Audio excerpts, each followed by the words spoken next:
অনেক ওরিয়েন্টালিস্টরা এই হাদিস বর্ণনার ব্যাপারে সাসপিশন ছড়ায়, সন্দেহ ছড়ায় যে উনি এত হাদিস শুনলো কবে, একজন মানুষকে এত হাদিস কারো কাছ থেকে শুনে মনে রাখতে পারে নাকি? আপনারা আমার যত কথা শুনেন কয়টা মনে রাখতে পারবেন? আবু হুরায়রা রাদিয়াল্লাহু তাআলা আনহুর নাম শুনেছেন আপনারা? আল্লাহ রাসূল সাল্লাল্লাহু আলাইহি ওয়াসাল্লাম একজন বিখ্যাত সাহাবী। ওনার নাম কিন্তু আবু হুরায়রা না, ওনার নাম হচ্ছে আব্দুর রহমান। আবু হুরায়রা রাদিয়াল্লাহু তাআলা আনহুর আসল নাম কি?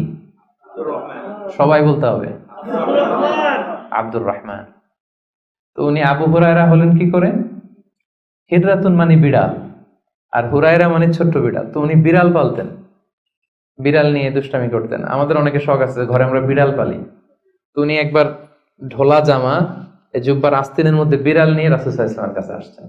আল্লাহ রাসূল দেখলেন যে আবু হুরায়রা বিড়াল নিয়ে দুষ্টামি করতেছে। তো আল্লাহ রাসূল সাল্লাল্লাহু আলাইহি ওয়াসাল্লাম রসিকতা করে মজা করে ডাক দিলেন, ইয়া আবা হুরায়রা, এই বিড়ালের বাবা। আসলে নাম কি ছিল? আব্দুর রহমান। টাকা দরকার ছিল ইয়া আব্দুর রহমান। এটা না ডেকে রাসূল সাল্লাল্লাহু আলাইহি ওয়াসাল্লাম মজা করে বললেন, ইয়া আবা হুরায়রা, হে বিড়ালের বাবা। তো রাসূল সাল্লাল্লাহু আলাইহি ওয়াসাল্লাম কিন্তু এরকম মজা প্রায় করতেন, প্রায় সাহাবাদের মধ্যে তিনি মজা করতেন, রসিকতা করতেন। তবে এটা হালাল রসিকতা ছিল, হালাল এন্টারটেইনমেন্ট। রাসূল সাল্লাল্লাহু আলাইহি ওয়াসাল্লাম একটু রসিকতা করে বললেন, ইয়া আবা হুরায়রা, হে বিড়ালের বাবা। তখন থেকে আবু হুরায়রা রাদিয়াল্লাহু তাআলা আনহুকে সবাই আব্দুর রহমান না বলে বিড়ালের বাবা বলে ডাকতে শুরু করলো। সুবহানাল্লাহ। এবং উনি নিজেও এটা নিজের জন্য পছন্দ করলেন, বিড়ালের বাবা। তো ওনার নাম হচ্ছে বেসিক্যালি আব্দুর রহমান, কিন্তু যেহেতু বিড়াল নিয়ে দুষ্টামি করতেন এবং রাসূল সাল্লাল্লাহু আলাইহি ওয়াসাল্লাম একবার যখন হে বিড়ালের বাবা বলে ডাক দিলেন, তারপর থেকে উনি কি হয়ে গেলেন?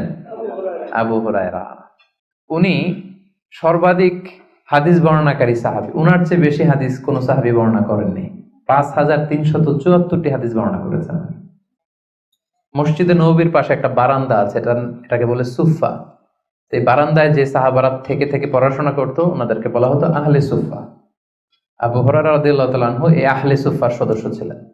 উনি বলতেন যে আমাদের অনেক সাহাবারা ব্যবসা করতো, কেউ এটা করতো সেটা করতো, আমি কিছুই করতাম না। আমার শুধু খাওয়ার ব্যবস্থাটা হইলেই আমি রাসূল সাল্লাল্লাহু আলাইহি ওয়াসাল্লামের সাথে থাকতাম, সারাদিন থাকতাম, আর উনি যাই বলতো আমি এটা মানুষের কাছে বর্ণনা করে পৌঁছে দিতাম। সুবহানাল্লাহ। এজন্যই উনি এত হাদিস বর্ণনা করেছেন। শুরুতে উনি এত হাদিস বর্ণনা করতে পারতেন না। উনি একবার বললেন, ইয়া রাসূলুল্লাহ সাল্লাল্লাহু আলাইহি সাল্লাম, আসমা'ু মিনকা হাদিসান কাসীরান, আমি তো আপনার কাছ থেকে অনেক হাদিস শুনি, ফালা আহফাজ, কিন্তু এগুলো আমার মনে থাকে না, কি করব? আল্লাহ রাসূল সাল্লাল্লাহু আলাইহি ওয়াসাল্লাম বললেন, উবসুত রিদাক, তুমি তোমার চাদরটা বিছিয়ে দাও। আবু হুরায়রা রাদিয়াল্লাহু তাআলা আনহু চাদর বিছিয়ে দিলেন। রাসূল সাল্লাল্লাহু আলাইহি ওয়াসাল্লাম ওই চাদরের মধ্যে এরকম হাত বুলিয়ে দিলেন, বললেন এবার এটা গায়ে দাও।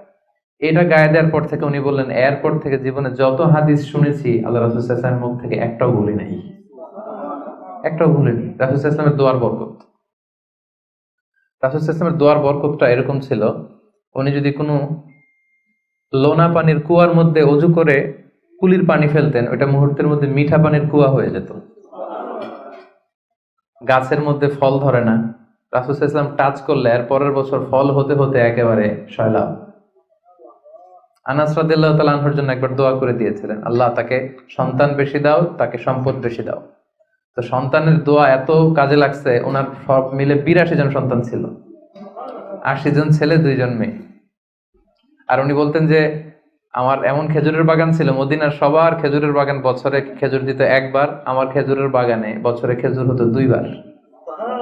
রাসূল সাল্লাল্লাহু আলাইহি ওয়াসাল্লামের দোয়ার বরকত। মদিনার অনেক নবজাতক সন্তানদের মাথায় চুল গজায় না, রাসূল সাল্লাল্লাহু আলাইহি ওয়াসাল্লাম কোনো নবজাতক সন্তানের মাথায় হাত বুলিয়ে দিলে মাথার চুল তাড়াতাড়ি বড় হয়ে যেত। বারাকা। রাসূল সাল্লাল্লাহু আলাইহি ওয়াসাল্লাম হাত বুলিয়ে দিলেন, ওই হাত বুলানো চাদর আবু হুরায়রা রাদিয়াল্লাহু তাআলা আনহু গায়ে পড়লেন, আর ভুলে না কিছু।